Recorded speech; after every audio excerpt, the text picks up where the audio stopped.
Hi guys, how are you doing? How have you been? Yes, I'm back again. I'm back again. And like I said before, I knew he would come back just because he loves us. So I'm here today with Mr. Emmanuel Latta. He's been here before. Yeah, check out our video on forgiveness. Our talk today is on resources, how we distribute our resources in marriage. Anytime we talk about resources in marriage, we only think of finances, but there are other ways that other partners or both partners are contributing to the marriage, which sometimes we overlook them. So we are going to talk about it, and we are privileged once more to have Mr. Emmanuel Arthur with us. Welcome. Thank you for having me. It's nice It's to be back again. Yeah, I knew you'd come back. How have you been since our last video? I've been good, and I hope you guys have watched that video. Otherwise, you should check it out on the channel. Yeah, do check it out. So everybody has their definition on what marriage is. Yeah, What's your definition of marriage? marriage. People think it's, I guess marriage can be defined as two people in love, the Romeo and Juliet definition.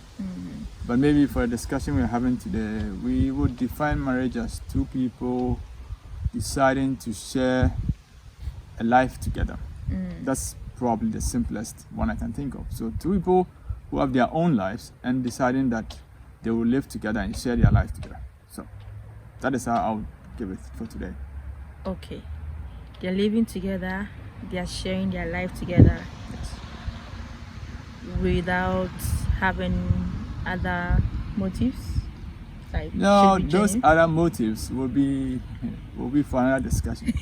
But right now, it's just two people who have decided that they want to share their lives together. Whatever Okay. motives are behind that, that's another story. Okay, so that's Mr. Arthur's definition for what marriage is. So now let's talk about the resources we distribute in marriage. In your opinion, what are some of the resources we put in our marriages? I think I'll just take two of them for this discussion. The first one is the obvious one, which is money or finances. And the second one is time, which is the one that takes quite a toll in some cases. But we take money and time, those two resources. Can you please talk more about it? The money. Money, I think everybody knows what money is, right? It's the one that you count, or it's in your mobile wallet or mobile money, or whichever one it is. That's money. And then in marriages, money comes in different forms. People either come with money from their jobs, or they have their own businesses, or maybe they are lucky to have an inheritance. So they have money already sitting in the bank when they get married. But all those resources are put together when people get married in different ways and formats. And then time has to do with, normally if we live alone, we would use our time, which is a very expensive resource. We would use it anyhow we want.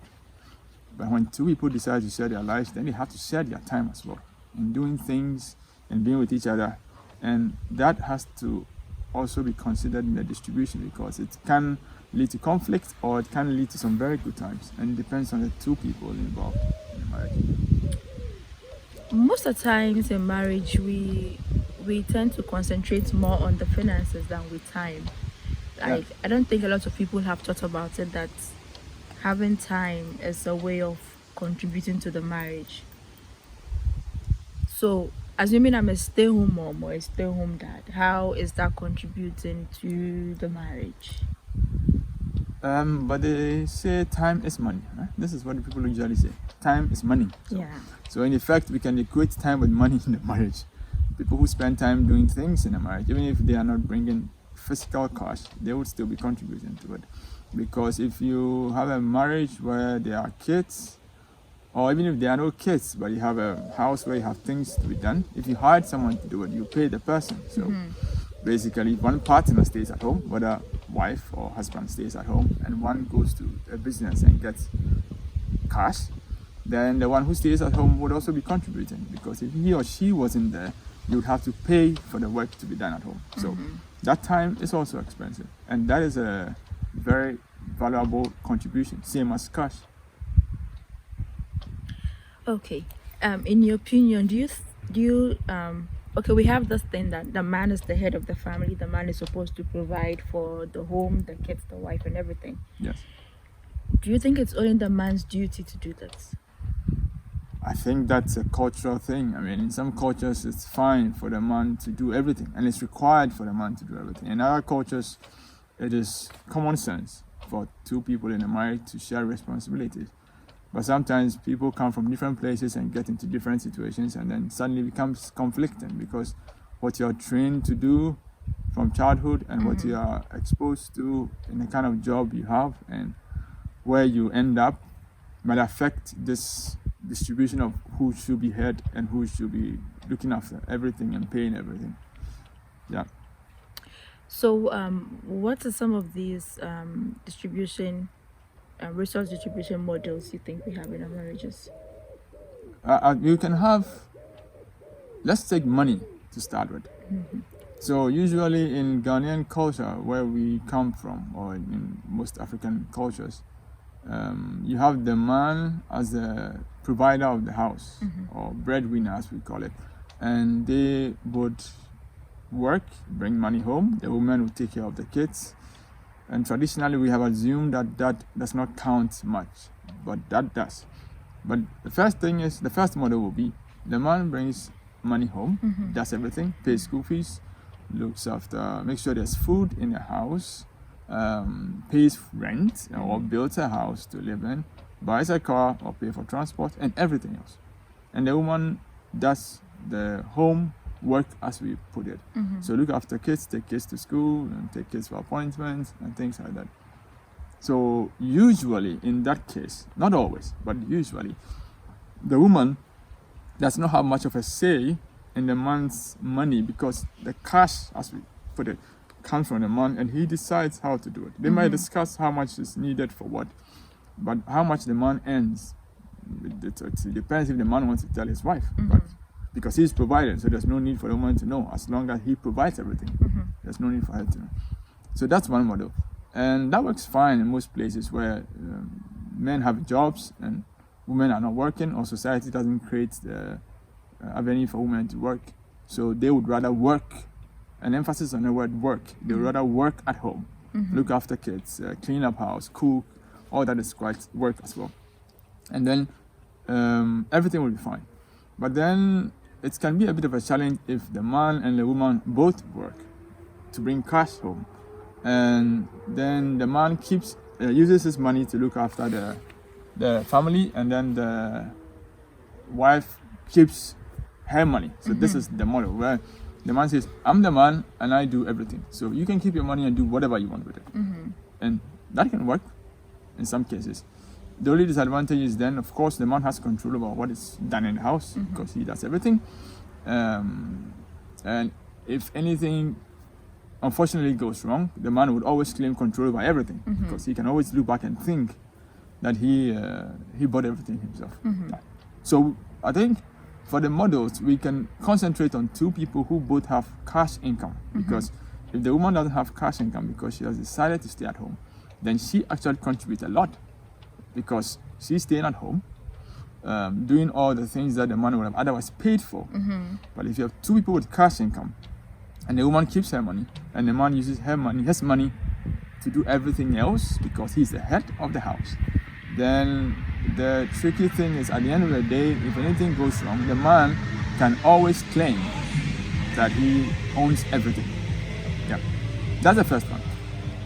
I think the second one will be that the two people are completely open with each other and say, I earn 5,000, you earn 4,000 or 5,000, and this is the money. We put the money in a box, and then we decide how the money will be spent. We put all the money together, and at the end of the month we decide, okay, we spend this for school fees, we spend this for leisure, we spend this for entertainment, spend this for parents, friends, charity, whatever. That breeds trust because everybody knows what everybody is spending. If it's an account, it's a card, for example, everybody can see who spends what. But maybe the challenge with that is if, for example, the man wants to buy surprise gift for the wife and orders it on Tonaton or Amazon or whatever, and then the wife comes to say, hey, so I can see that some Amazon took 500 cedis or 500 euros from the account. Do you know anything about it? And then the man has to either lie or say, no, I don't know, I'll check it out. Now the woman knows something is being bought, you know. So those are small things that can be challenging if you have a completely open system like that. But for some people, it works perfectly. Like, of course, you can also take cash and then go buy the gift. So that also works. The third model will be that, and that happens a lot in Ghanaian culture also, where both work, they have their own salaries. Nobody needs to know what you earn, but we decide that you use your money to feed us, use your money to pay school fees, and use your money to pay utility bills. And we have decided to build a house, and I'll use my money to invest in the house or invest in buying a house. So the two people share responsibilities, but they still do it separately in their account. They don't put their money together, and they don't necessarily have to know how you do it. As long as there's food at home, as long as school fees is paid, that's completely fine. That also works fine. But then, at the end, there's a tendency for me to think that if I use my money to buy the car or use my money to build the house, then the house is somehow mine. Although it's a family house. But at the end of the day, something happens, it's my house. You know? I use my money to build it. Forgetting that whilst I use my money to build it, you use the money to also pay for things that are equally important. So that's the other challenge in that one. I feel like that kind of model where either the man uses the money to take care of home and the woman uses hers to build, or the other way around. The other partner that is investing in the like property a car or or the building car something, might think they are doing something far more important than the one taking care at home. Assuming I'm taking care of foodstuffs, baby clothes, everything. You know, our babies, they will need something every day. So let's say you take the money, you get your money at the end of the month, you put all in. I don't think you even put all in that property. I mean, you have money put aside for savings, money put aside for emergencies and things like that. So in that case, if the other partner kind of comes to you to ask for a bit of support, don't you think it's fair for you to kind of help?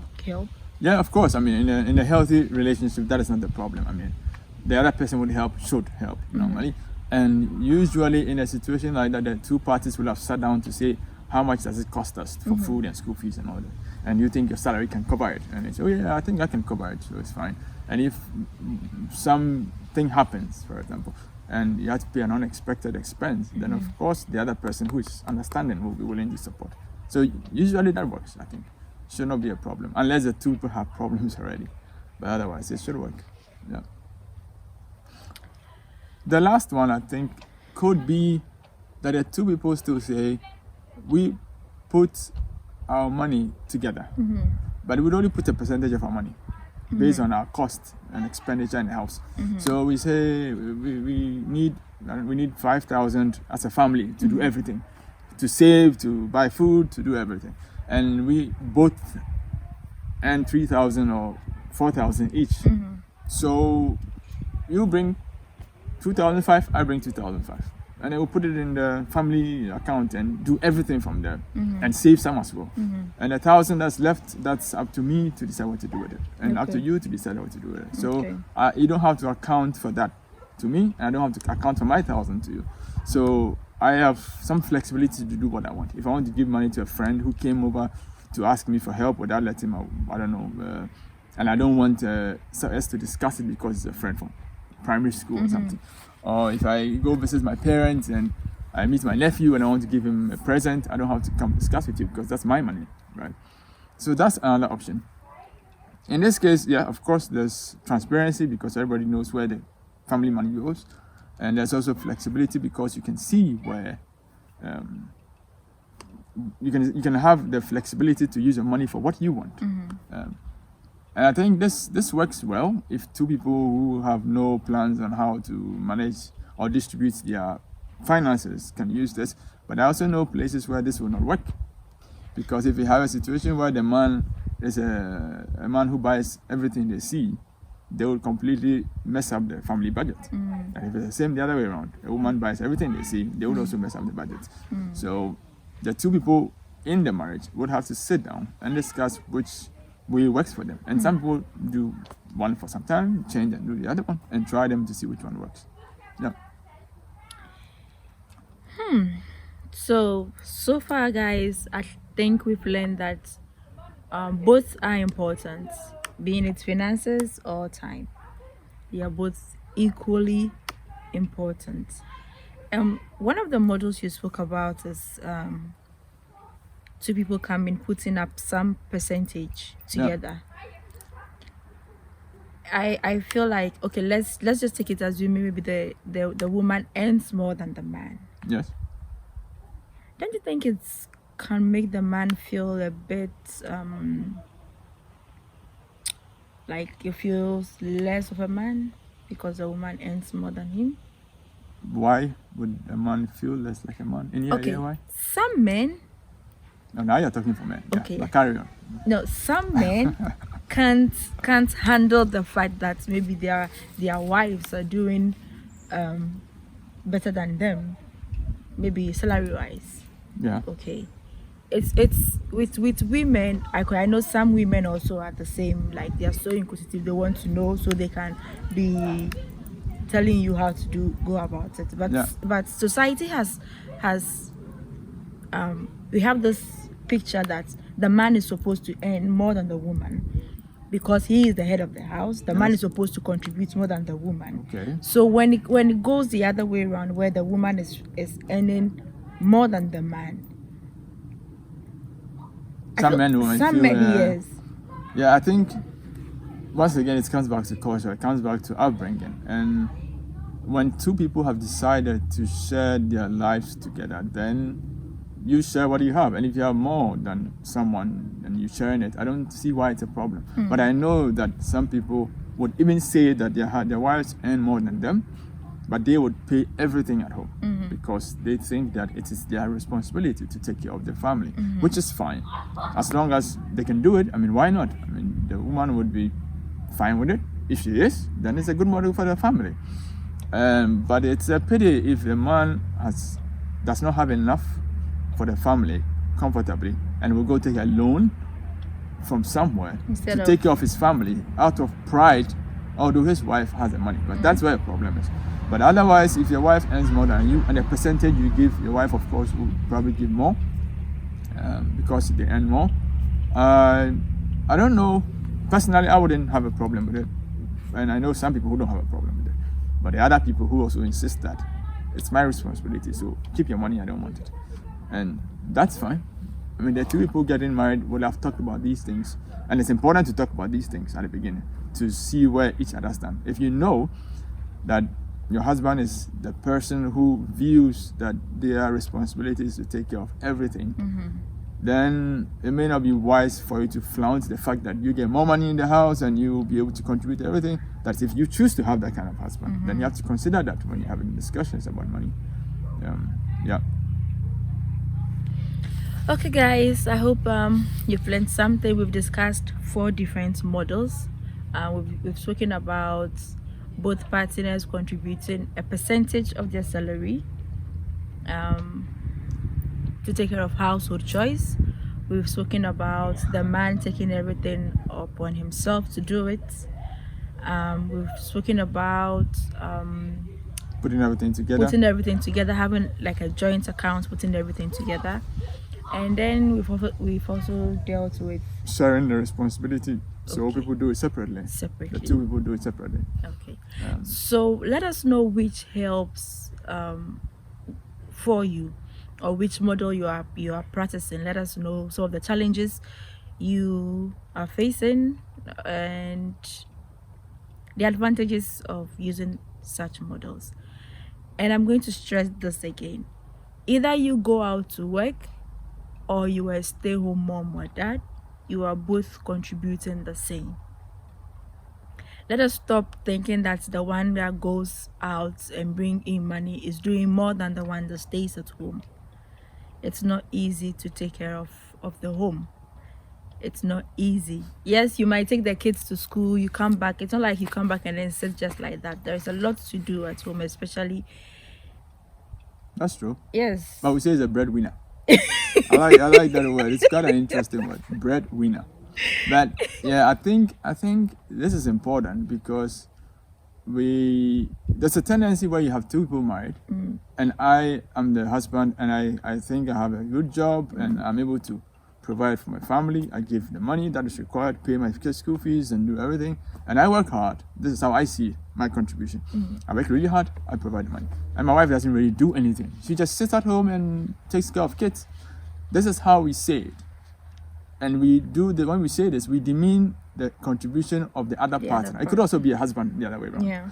And this is, even if we don't say it, we express it when we get home from work, where the partner who works comes home from work and then also meets the other partner who is already home. So it's 6 p.m. and they're all at home now.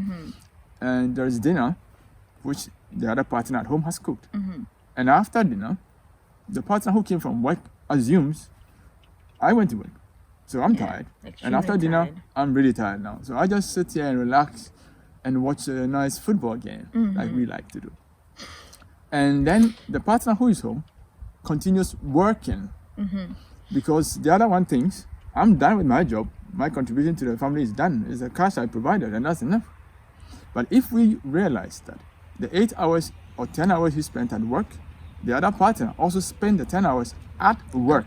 At home, whether it's cooking or cleaning up or taking 3 kids to school and bringing them back, then at 6 o'clock, we are all back on the same page. So when something has to be done, the two of us have to do it together. If it means that someone has to wash plates and someone has to clean up the kids and get them to bed, the two have to do it. We don't have to assume that because I, the wife or husband, went to work and brought some money, the other person who was working at home, this time they can continue their work. They are still home working.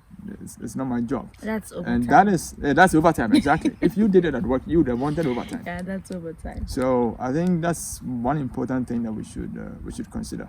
And the world is changing, so it's not just men working and women at home. I also know examples where a man works at home and then the wife goes out to work. So yeah, we should keep that in mind.